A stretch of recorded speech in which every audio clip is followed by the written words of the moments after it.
বিশ্বকাপ ফাইনালে স্পেনের বিপক্ষে শৃঙ্খলা ভঙ্গের ঘটনায় আর্জেন্টাইন তারকা লিয়ান্দ্রো পারেদেসকে 10 ম্যাচ, নাহুয়েল মোলিনাকে 7 ম্যাচ নিষিদ্ধ করেছে ফিফার ডিসিপ্লিনারি কমিটি।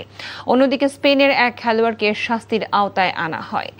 ফাইনালের ঘটনাগুলোর তদন্তের পর পারেদেস ও মোলিনাকে নিষেধাজ্ঞা দেওয়ার পাশাপাশি $90,000 করে জরিমানা করা হয়েছে।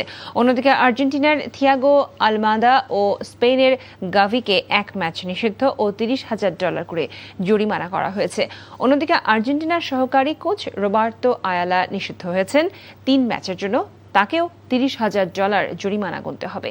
এদিকে সমর্থকদের বৈষম্যমূলক স্লোগানের দায়ে আর্জেন্টাইন ফুটবল অ্যাসোসিয়েশনকে $3,21,000 জরিমানা করা হয়েছে। পরবর্তী 2 হোম ম্যাচে 50% দর্শক প্রবেশের নির্দেশ দেওয়া হয়েছে। জরিমানার অর্থের মধ্যে $1,00,000 বৈষম্য বিরোধী পরিকল্পনায় বিনিয়োগ করা হবে।